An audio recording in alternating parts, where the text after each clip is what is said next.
Hey everyone, welcome back to another episode of Carry On Friends, the Caribbean American experience. And as always, I'm excited about my guest today. My guest is Tiffany. Tiffany, welcome to the podcast. What's going on? I hear this. Am I am I your first real podcast that you're coming on? You know, Yes? this is my first solo podcast for sure. Absolutely. So I'm very excited about it. All right, welcome to the settee. Welcome to the living room. It's going to be fun. All right, so why don't you tell the community of friends a little bit about who you are, Caribbean country you represent, and the work that you do? Sure. I'm Tiffany, like we've said before. I actually representing Jamaica. My family were from Jamaica. I'm first generation American, so I was born here in the US. But everyone else pretty much was born there. Um, I grew up in Flatbush in New York, in Brooklyn, which is to me like the little West Indies, little Jamaica, if you will, in New York and Brooklyn. And actually, I am part with my husband of a olive oil brand called Flor de la Jara, which is incorporating kind of my husband. They've been doing it for three generations in his family. He's from Spain, and myself and our traditions and our culture and so forth. So that's a little bit about me. Wonderful. So let's go back to your childhood a little bit before we get into Flor de la what is it? Like Flor de la Flor Jara? de la Jara, yes. I like when you roll the R, de la Jara. All right. So we're going to get it right. We're going to get it right. So, as a first generation Jamaican, Yeah. Caribbean person in Brooklyn, what was your experience around food at home and then when you were outside of home? What was that like for you Right. growing up? So I would say, right, so food had all the regular traditional Jamaican dishes, right? Curry goat, oxtail, rice and peas, white rice with the goat, cornmeal, what you would expect. Which to me, it was perfect. It was great. And then outside, kind of we live in America. So, at that time, there's still like fast food, which would be like your typical fast food in America. But in our house, really, like those things were a treat, right? And so you would get them when the stars aligned, right? It's not like you would get it all the time at all. So most of the food that I grew up on was basically traditional Jamaican food. And then as my mom got, older, my mom a little bit older and myself a little bit older, she would kind of try and incorporate some other things, like we would have maybe like a grilled salmon and stuff like that, but never, ever, ever forgetting or not eating traditional foods. So that's kind of how it worked in our house. That is so interesting because I find like I've had conversations with other people who said, yeah, in the house there was the curry goat and all this stuff, and when they went to a friend's house, they was like, "What is this?" Mhm. Like, so I'm just curious. So, if you had any of those experiences as well, where you're introducing to a non-Jamaican Caribbean friend the cuisine and their reaction to that. So I would say no. And the only reason is because most of my friends growing up were also West Indian. You know what I mean? And so the food wasn't very different, right? Even if it was like a Trinidadian, and most of them, to be honest and to be fair, were Jamaican. So, like, maybe you might have a Trinidadian friend, but they may probably also eating goat, right? Curry goat. So it wasn't like, not until I got older, like college age or something, that I would be introduced to new foods, and I'd be like, oh, that's interesting. I've never heard, and even some foods till this day I've never had. Like I've never had meatloaf. You know what I mean? Which I guess would be, some people would say, is traditionally American. Or we didn't grow up eating pies. Peach cobbler, none of that. So I have never really had any of that stuff. A lot of the stuff I still eat till this day. Is very traditional. So yeah. I hear you. I've tried the pies, but I guess texture wise, it's not something that I'm like, Yeah. I'm not sure. But Yeah. I have tried it. It's just Yeah. not, you Yeah. know, the texture. I don't know. Something about it is Yeah. not something that I really like. So that's interesting. All Right. right. So tell me a little bit about Flor de la Jara, right? I got Yes. that right. Yeah, Flor de you la did. Jara. You did. Yes. Um, See, so So it was probably, like I was saying before, my husband's family, they've been producing olive oil on their family land for 3 generations in Spain. And so it's been passed down, up until my husband essentially. And my father-in-law is still, everybody's still in Spain on my husband's side. And he loves taking care of trees and taking care of the land, right? And my husband is not so much. My husband is not a farmer. And so, but we both love tradition, right? And we both love honoring heritage. And so we thought to ourselves, moving forward, what can we do to kind of preserve this, right? What can we do of the things that we are good at and enjoy? And one thing that we do like is good quality food, right? Like we love, like there's nothing like having just good quality food. You can always remember like back to that great meal, right? And then good quality food, you can also taste the ingredients, like the richness of the ingredients, right?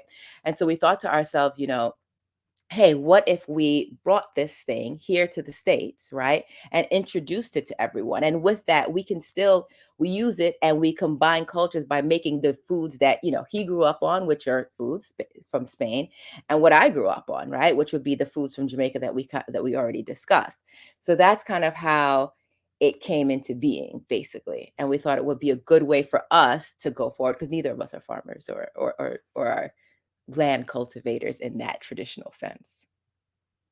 Yes. Um, no, but I think it's an interesting story because, um, I think in a digital age, looking at culture and preservation of culture very differently, Yeah, and it's not getting rid of the traditional ways of farming and tending to the land, and it's like marrying.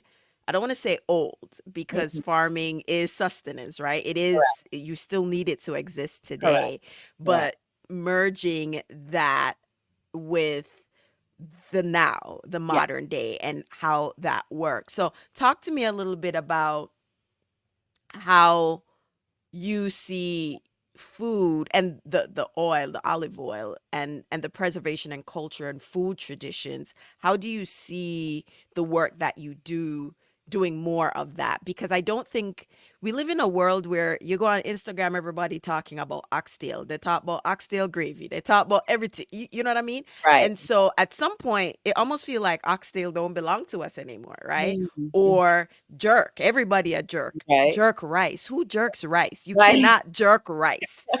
You cannot. True, true. The whole point of jerk and rice does not go together, you That's know. very So true.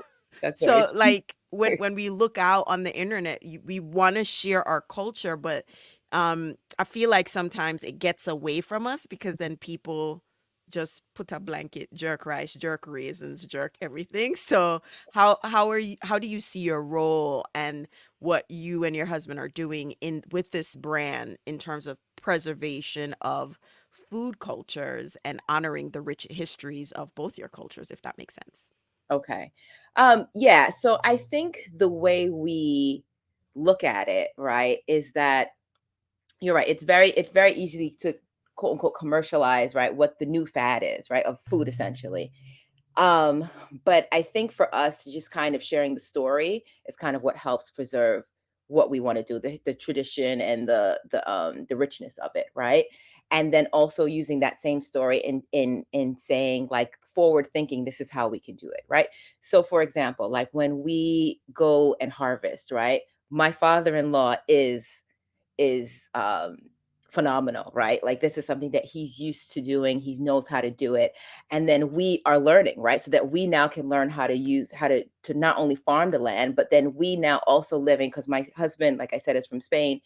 He's come here to the States using kind of what we have from Flor de la Jara olive oil and incorporating it with making Spanish dishes here, but then also making I guess somewhat sometimes American dishes, right? So like for example, like I don't know, a cheeseburger to me is very American, right? And you think of we like to put onions on it, like sauteed onions on it. And so we use our oil to saute onions, right? We use our oil for every in the same way we would use it to make a paella, in the same way I would use it to make curry shrimp, right? So it's like it's something that's universal that can be used in every dish, every culture. Um, whereas even traditionally, even though traditionally it may not have been used, right? So for us growing up, I didn't use a lot of olive oil like Jamaicans. We didn't, my mom wasn't using olive oil back that time. And a lot of other cultures don't necessarily use it. But knowing the versatility of the oil can allow you to hold on to whatever traditional foods that you like, and then also kind of incorporate a little bit of that flavor from Spain from us as well. I don't know if that answers your question. So it goes back to blending of the traditions, Yeah. right? Yeah. Olive oil isn't, something native to the region or Caribbean Correct. folks, right?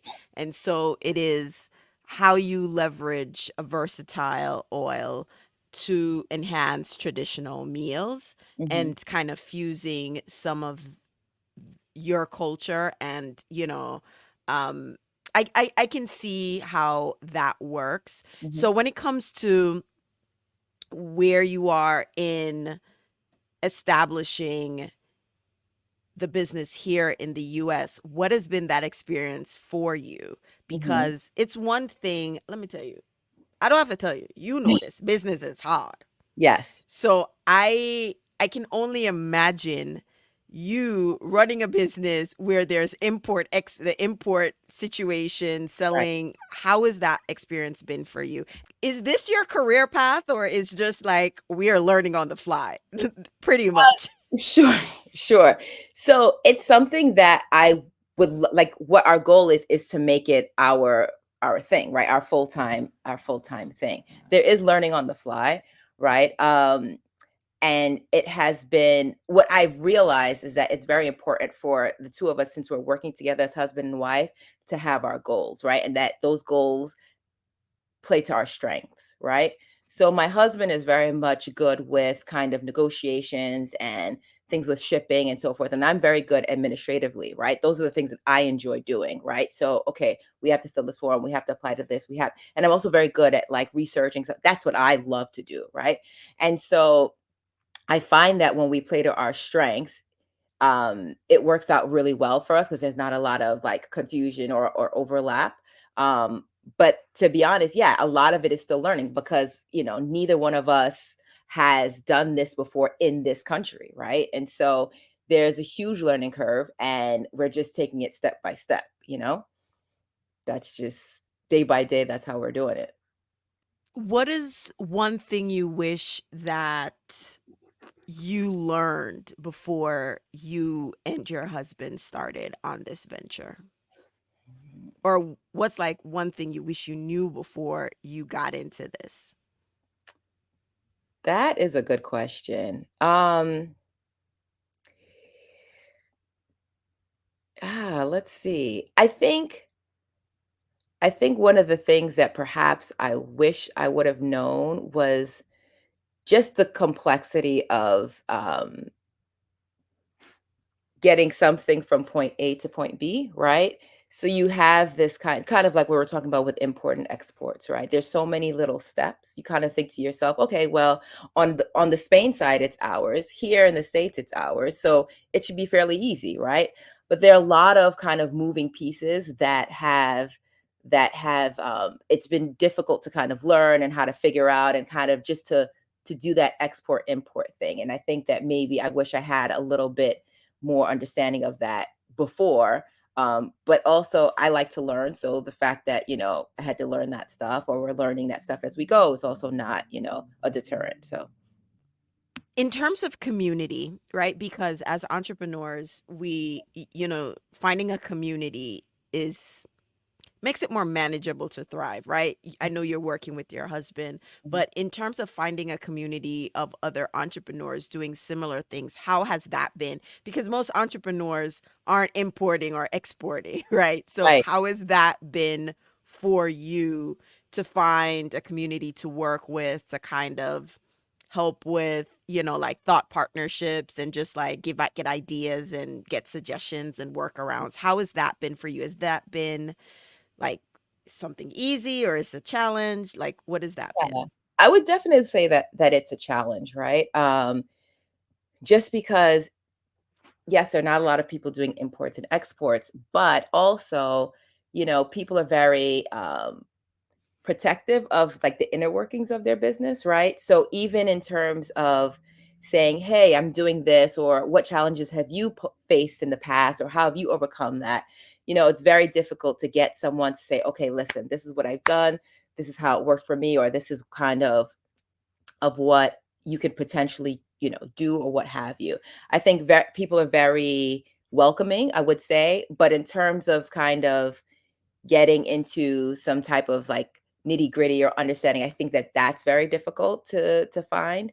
Um, so it's kind of like a two-pronged kind of thing in terms of like the community. They're there, everyone's very nice, but when you think of community, you also think of like support and leaning on people and so forth when you need or get, and that part I think has been difficult. That makes sense. Yeah. Um, because I know very few people do import exports, and there is a reason why they work with like brokers Right. to manage that process. So I do hope you find a community Yeah. soon. And and how long have you and your husband gone on this route with this project? Sure. So we started it in the States last year. Mm, Last year. Yeah. yeah. So, yep. So we're going and we're going to keep on going. But yeah, I'm sure we'll find, you know, as we grow and we keep on, expanding and so forth, we'll meet more people and more things will come. And so, yeah, it's been good for sure. So, talk to me about the reception. What have you been doing to get people to use the product? Like, let me know a little bit more about that because, I mean, let's be honest, right? Yeah. Olive oil is olive oil for me. Me no know the difference, right? And most people don't know the difference. Right. The most we know is virgin or extra virgin, and Correct. that's it. Correct. So, Yes. explain to us a little bit more about olive oil. I'm sure there's way more than what I just said. Virgin, extra virgin, that's it. Absolutely. So that's one thing that we enjoy doing, right? So just like educating people and letting them know, informing them of what the product is and why it's special. So we've had a very good response, right? People who've tried it usually they pretty much love it, right? And we're very very fortunate for that. Olive oil is, one of the healthy oils essentially, right? And extra virgin olive oil is kind of one of the healthiest forms of olive oil that there is, right? And so what that means is that olive oil is really good because it has a lot of like polyphenols, which are antioxidants, which help with your health, right? People have it's great for your skin, it's great for your nails, it's great for your hair, right? Um, and so that's one of the things. And the thing about olive oils or olives essentially is also it's a fruit, right? And so just like you can have like different type of apples, right? Fuji apples, Gala apples, Macintosh, but they're all apples, right? They just may have a different taste, a different it's the same thing with olives, right? And so because of that, for example, for Flor Lajada, we have three different varieties, right? And so you often also hear, in addition to extra virgin olive oil, you'll hear like the words cold pressed, right? And what does that exactly mean? So that means basically you're making the oil without any heat, without any chemicals, right? And the easiest way to think about that is like if you think of an olive as a fruit, you think of an orange as a fruit, right? You squeeze the orange, you squeeze the olive oil. That's it. That's basically what cold press is essentially. And so that's what you want. You don't want an olive oil that has been you don't want olive oil that has been extracted from the olives via chemicals, via heat, right? Because as you heat up oil or heat up anything, things get destroyed. So all the goodness gets destroyed. Yeah, and then just also what you want is something to be fresh. Because when you go to the store and you pick up a bottle of olive oil, right, or extra virgin olive oil, what have you, the issue is that you don't know from what harvest that olive oil was from, right? It's just like fruits, it's just like anything, right? So you don't know if they harvested it this past harvest season or 5 harvest seasons ago, right? And if you can imagine something that's been harvested 5 seasons ago, it's still extra virgin olive oil, but are you getting the same nutrients that you were getting 5 years ago if it were bottled 5 years ago and you used it 5 years ago as today? No, it's impossible. What with us, we'll tell you when it was harvested, when it was bottled. So okay, this is what it is and this is when it's coming from. And you can actually taste the difference. We hear that from a lot of people. Like I can taste the olive, right? I can taste the olives in the olive oil. So that's how it is. Wonderful. I have a question. Yes. Um, I've heard honestly, I'm not a food blogger, but I've heard that you can't use olive oil to fry chicken. We're Jamaica, we fry chicken. We fry a whole heap of things. So, you know, explain a little bit. If it's the case, yes, but just kind of educate me and the audience about that. Sure. So you can use olive oil to fry. You shouldn't use it to deep fry, right? Because deep frying is not very good, right? Deep fry destroys all of the nutrients. It's not that you can't, like, it's not like something's going to explode or anything like that, but it destroys everything, all the nutrients. So you wouldn't want to necessarily do deep frying. But can you fry with it? Of course you can fry with it. You can saute with it. Like I told you about the onions before, you can fry with it. You can just eat it raw, right? So, like, for example, my mother-in-law, she drinks a tablespoon of olive oil every day, right? So it's like it reminds me of, for me growing up, we would have the Seven Seas cod liver oil, right? That's what we would have. That's exactly what came to mind. I was like, oh, I know where she going Yes, with this. yes. So that's what I remember drinking, right? And they were drinking olive oil, and my husband as well. And so it's just also just good with you. It has good fats, it has healthy fats. So that's really good for you. So olive oil is, like I said, to answer your question, yes, you can use it to fry, but you could just also just take it raw, right? So that you can kind of contain and maintain all of the goodness that's in it as well. Wonderful. You look like we have to try this olive oil thing because I meant to tell you I saw before we started recording I was looking at a bottle. I said, why this look like expensive champagne? You know, like the bottles are just like gorgeous. So I'm Thank just like not like what I mean, not like what you see in a supermarket. So I'm yeah, just like the bottling or the packaging is thank you. great because I'm just like, ooh, this Thank is amazing. you. Thank you. And if you try what's inside too, you'll be very amazed and very pleased as well. Wonderful, wonderful. So, all right, as we wrap up, Yeah. right? What's one thing that you would like people to know about you, the business, and why they should try this olive oil? Like, if just simplify it for someone who's listening. They're like, yeah, yeah, yeah, she has sell it and our fear thing she's gonna talk it up. You know how Jamaicans are. You know Right, it. right, right. You Well, know it. I So think I think what's important for everyone and should be important for everyone is being healthy, right? And so if you think about it, especially being, I could just talk about being Jamaican or of Jamaican background, right? The things that used to keep was when you go home and you see the older people at home, right? And they look good. When I say good, 80 years old, good for them age, like good, right? The reason is because a lot of them are eating healthy, fresh food, right? Then people come over here to the States and they think that food is food, right? A lot of people don't understand that the food that they were eating back home is fresh, is healthy, and that's what's making people look good and live well, right?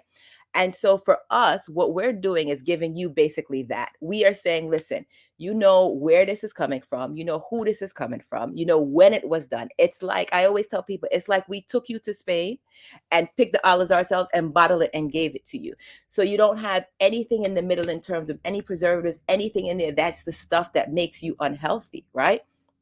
So that's why you should try it and you should use it, because what's important is that you want to make sure that you're healthy and be around. And what you want to know about me in particular is that, for me, when I think about, not only Caribbeans, but like just people in general, right? It's important for us to be around, right? And be around for a very long time and be around in good condition. That's one of the things that I'm very passionate about. And so I think that, it's definitely, give it a try and you will not be disappointed, and then you can see for yourself because you'll be able to tell. wonderful. And so where can people find this? Is it I'm sure in a supermarket, so you don't have to go online. Sure, sure. So you can find it on our website, flordelahada.com. So I'm going to spell it out for you. FLORDELAJARA, right? Or you can even follow us on Instagram, which is at Flor de la Hada _olive oil as well. Thank you. Thank you so much, Yeah, Tiffany, for coming on the podcast, educating us about the olive oil process. Because I think whether it's yours or someone else, we just need to understand what we're buying in the store. So I really appreciate you educating me and explaining the process. And also, I think it's great as another Jamaican woman to see us diversified in the endeavors that we choose to pursue as entrepreneurs, right? I yeah, think it's very important yeah, to I know it's not easy for you, but you know, I'm glad that you are trying yeah, to make a name for yourself, and it just takes one, and before you know, you're kicking the door and everybody else are roping with oil and things. So I yes. so I wish you and your husband and your family all the best in this endeavor, and thank you again for being on the podcast and sharing what you're doing. And as I love to say at the end of every episode, walk good. Thank you. Thank you. It's been such a pleasure. I really appreciate it. Thank you, Carrie Ann. You're welcome.